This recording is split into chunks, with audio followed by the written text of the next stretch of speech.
মনোনয়ন পাওয়ায় প্রার্থীরা যেমন উচ্ছ্বসিত তেমনি উজ্জীবিত নেতাকর্মীরাও। এ বিষয়ে আরো জানাতে রংপুর থেকে সরাসরি যুক্ত হচ্ছেন সহকর্মী মাজেদ মাসুদ। মাজেদ, বলবেন সেখানকার সর্বশেষ পরিস্থিতি, কি বলছেন প্রার্থী এবং সমর্থকেরা, জানাবেন আমাদের। শ্রাবন্তী, আসলে ভোটের যে আমেজ, সেই ভোটের আমেজ যেন আজ মনোনয়ন ঘোষণার মধ্য দিয়ে নতুন করে শুরু হয়েছে। আমরা দেখেছি সন্ধ্যা 6টার পরেই এই মনোনয়নপত্র বা যাদেরকে প্রার্থী হিসেবে চূড়ান্ত ঘোষণা করা হয়েছে সেই প্রার্থীর যারা সমর্থক রয়েছেন, নেতাকর্মী রয়েছেন, তাদের মধ্যে যেন নতুন উজ্জীবনা দেখা দিয়েছে। অর্থাৎ ত্রয়োদশ জাতীয় সংসদ নির্বাচনের যে আমেজ, সেই আমেজ পুরোপুরি শুরু হয়েছে। আমি এই মুহূর্তে রয়েছি রংপুর 3 আসন, যেটি রংপুর সদর উপজেলা এবং সিটি কর্পোরেশনের বৃহৎ অংশ নিয়ে গঠিত। এই 3 আসনে যিনি মনোনীত হয়েছেন জনাব শামসুজ্জামান সামু, তিনি মহানগর বিএনপির আহ্বায়ক, তিনি আছেন আমার সাথে। একটু তার সাথে কথা বলবো, তিনি এই আসনে প্রার্থী হিসেবে মনোনীত হয়েছেন। জনাব সামু, একটু আপনার কাছে জানতে চাই, এই আসনটি তো স্বাধীনতা পরবর্তী সময়ে এরশাদ পরিবার দখলে রেখেছিল, এবার এই আসন থেকে আপনি মনোনীত হলেন দলের প্রার্থী হিসেবে, অনুভূতিটা কি আপনার? আসলে আমরা বিগত 15-17 বছর একটা ফ্যাসিস্টের বিরুদ্ধে আন্দোলন করেছি। বাংলাদেশে একটা গণতান্ত্রিক প্রক্রিয়ায়, সুষ্ঠু প্রক্রিয়ায় একটা নির্বাচন হোক, অবাধ এবং নিরপেক্ষ নির্বাচন।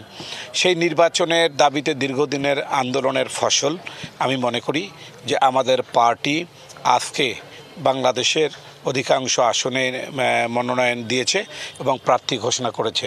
আমি মনে করি এই প্রার্থী ঘোষণার মধ্য দিয়ে আজকে বিএনপির নেতাকর্মীরা অনেক উজ্জীবিত হয়েছে, কারণ দীর্ঘদিন ধরে তারা ভোট করে না, যার জন্য আজকে তারা ভোট করার জন্য প্রস্তুতি নেওয়ার চেষ্টা করছে। আসনটা তো জাতীয় পার্টির আসন হিসেবে পরিচিত, পুনরুদ্ধারে কতটুকু আসলে আপনি আত্মবিশ্বাসী? আমি মনে করি যে 1979 সালে এই আসনটা বিএনপির ছিল এবং দীর্ঘদিন জাতীয় পার্টি এদের রংপুরের মানুষকে প্রতারণার শিকার করেছে।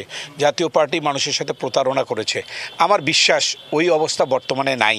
জাতীয় পার্টির সকল কর্মকাণ্ড এই রংপুরের মানুষ ইতিপূর্বে প্রমাণ পেয়েছে যে এই জাতীয় পার্টি শুধু ভাওতাবাজের একটা পার্টি।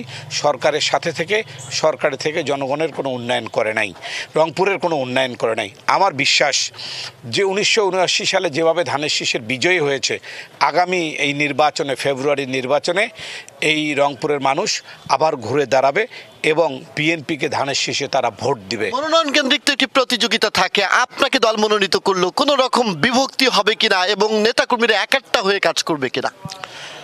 আমার বিশ্বাস যে আমি প্রার্থী হয়েছি মানে ত্যাগী নেতাকর্মীদের মূল্যায়ন হয়েছে। আমি দীর্ঘ 46 বছর এই দলের সাথে কাজ করেছি, প্রাথমিক সদস্য থেকে শুরু করে অদ্যাবধি মহানগর বিএনপির কনভেনার। আমার সাথে সকল ত্যাগী নেতাকর্মীদের সম্পর্ক আছে। আমার বিশ্বাস যে আমার মূল্যায়ন হয়েছে, আমি বলবো না, আমার ত্যাগী নেতাকর্মীদের মূল্যায়ন হয়েছে।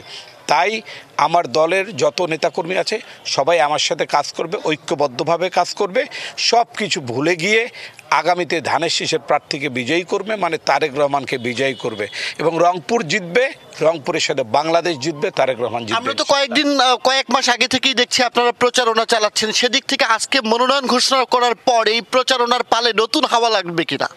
অবশ্যই নতুন হাওয়া লাগবে।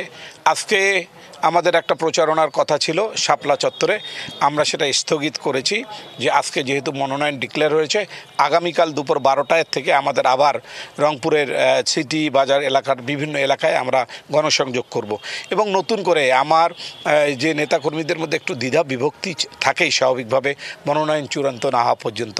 তা আজকে মনোনয়ন চূড়ান্ত হয়েছে, আমার নেতাকর্মীদের মধ্যে মহানগর বিএনপি এবং আমাদের যে এই আসনের নেতাকর্মীদের মধ্যে আর কোনো বিভক্তি থাকবে না এবং সবাই আজকে উজ্জীবিত হয়েছে এবং আগামীকাল থেকে প্রতিটা নেতাকর্মী আমাদের এই প্রচারণায় যোগ দেবে ইনশাল্লাহ। জনগণের কাছে এবার কি নিয়ে যাচ্ছেন, মূল প্রতিশ্রুতি কি দেবেন?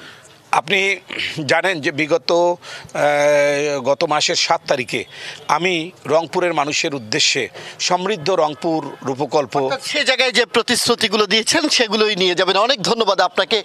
শ্রাবন্তী, একটু জানিয়ে রাখি, রংপুর বিভাগে 33টি আসন রয়েছে। এই 33টি আসনের মধ্যে 5টি আসন বাদ রেখে 28টি আসনই কিন্তু প্রার্থী চূড়ান্ত করেছে বিএনপি।